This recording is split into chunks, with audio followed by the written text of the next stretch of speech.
Hello friends, tax filing school के इस video में आपका स्वागत है। दोस्तों, इस वीडियो में हम जानेंगे कि इनकम टैक्स रिटर्न किसे फाइल करना कंपलसरी है। वैसे तो देखा जाए तो कंपनीज हो गए, पार्टनरशिप फर्म हो गए, एलएलपी हो गया, लोकल अथॉरिटी हो गया, इनको आईटीआर फाइल करना कंपलसरी होता है। लेकिन जब हम बात करते हैं इंडिविजुअल की, मतलब आपके या हमारे जैसे लोग, तो यहाँ पर कंपलसरी नहीं होता है। यहाँ पर बहुत सारे कंडीशन होते हैं, रूल रेगुलेशन होते हैं। अगर वो सेटिस्फाई होते हैं तब आईटीआर फाइल करना होता है। अब कौन से कंडीशन है, कौन से रूल रेगुलेशन है, उन सब चीजों के बारे में हम इस वीडियो में डिस्कस करेंगे। सबसे इंपॉर्टेंट कंडीशन होता है बेसिक एग्जेम्पशन लिमिट। अब बेसिक एग्जेम्पशन लिमिट क्या होता है? जो इनकम टैक्स डिपार्टमेंट होता है एक बेसिक एग्जेम्पशन लिमिट डिसाइड करता है, और इस बेसिक एग्जेम्पशन लिमिट के ऊपर जैसे ही हमारा इनकम जाता है हमें आईटीआर फाइल करना कंपलसरी हो जाता है। अब ये लिमिट है कितना? करंटली देखा जाए तो दो टैक्स रिग में है, एक तो ओल्ड है और एक न्यू है। ओल्ड टैक्स सिस्टम की अगर हम बात करें तो यहाँ पर लिमिट जनरल कैटेगरी, मतलब आपकी उम्र अगर 60 साल से कम है तो 2.5 लाख का है। 2.5 लाख के ऊपर जैसे ही इनकम जाएगा आईटीआर फाइल करना कंपलसरी हो जाएगा। अगर आप सीनियर सिटीजन हैं, मतलब आपकी उम्र 60 साल से लेकर 80 साल के बीच में है, तो 3 लाख के ऊपर इनकम जाएगा तो आईटीआर फाइल करना कंपलसरी हो जाएगा। उसके बाद नंबर आता है सुपर सीनियर सिटीजन का, जिनकी उम्र 80 साल से भी ज्यादा है। इनके लिए लिमिट 5 लाख का है। 5 लाख से ऊपर आईटीआर फाइल करना कंपलसरी हो जाता है। लेकिन यहाँ पर एक चीज का ध्यान रखिएगा, सुपर सीनियर सिटीजन के लिए एक और सेक्शन है 194P। अब इनकम 5 लाख से ऊपर हो तो भी उस सेक्शन के अंदर कुछ कंडीशंस दिए गए हैं जिनके तहत सुपर सीनियर सिटीजन को छूट दिया गया है कि उन्हें आईटीआर नहीं फाइल करना पड़ेगा। अब ये बेनिफिट लेने के लिए क्या कंडीशंस है, उससे रिलेटेड वीडियो ऑलरेडी हमने बनाया हुआ है सेक्शन 194P का। लिंक आपको नीचे डिस्क्रिप्शन में मिल जाएगा, चेकआउट कर लीजिएगा। तो ये बेसिक एग्जेम्पशन लिमिट है अगर ओल्ड टैक्स सिस्टम चुनते हो तो। बट अगर नया टैक्स सिस्टम चुनते हो तो यहाँ पर कोई भी कैटेगरी नहीं है, चाहे आपकी उम्र 60 साल हो चाहे 80। 3 लाख का ही बेसिक एग्जेम्पशन लिमिट है। 3 लाख के ऊपर आपका इनकम जाता है तो आईटीआर फाइल करना कंपलसरी हो जाएगा।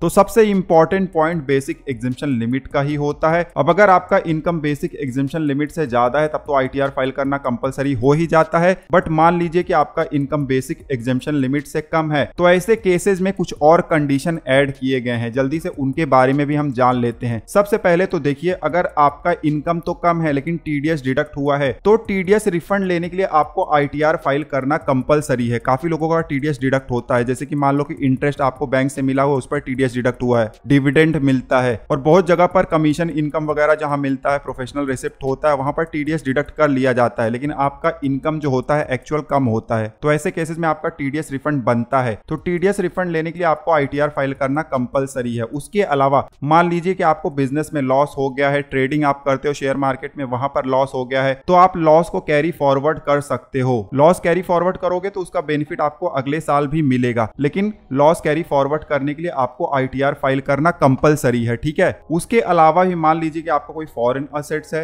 या साइनिंग अथॉरिटी है आउटसाइड इंडिया, तो ऐसे केसेस में भी आपको आईटीआर फाइल करना कंपलसरी है। अगर आपका सेविंग बैंक अकाउंट है, अब यहाँ पर सेविंग बैंक अकाउंट का मतलब एफडी वगैरह भी आ जाता है, आरडी भी आ जाता है, जिसमें आप पैसा डिपॉजिट करते हो, और अगर आपका टोटल डिपॉजिट पूरे साल भर का 50 लाख से ज्यादा हो गया, भले एक अकाउंट है या एक से ज्यादा अकाउंट है, कोई फर्क नहीं पड़ता, अमाउंट 50 लाख से ऊपर गया तो आपको आईटीआर भरना कंपलसरी है। उसी तरीके से देखिए, अगर आपका करंट अकाउंट है, एक या एक से ज्यादा करंट अकाउंट है, उससे कोई फर्क नहीं पड़ता, भले बैंक में हो या कोऑपरेटिव बैंक में है, उससे भी कोई फर्क नहीं पड़ता। लेकिन अगर पूरे साल भर में टोटल डिपॉजिट आपका 1 करोड़ रुपए से ज्यादा का हो जाता है तो आपको आईटीआर फाइल करना कंपलसरी हो जाता है। ये भी एक कंडीशन है। उसके अलावा देखिए, आप अगर फॉरेन ट्रेवल कर रहे हो तो आपका या आपके साथ में जो कोई भी है, हो सकता है आपकी फैमिली या आपका रिलेटिव आपके साथ में जा रहा हो, तो आपका या उनका भी खर्चा मिला के अगर टोटल 2 लाख से ज्यादा का एक्सपेंडिचर होता है फॉरेन ट्रेवल में,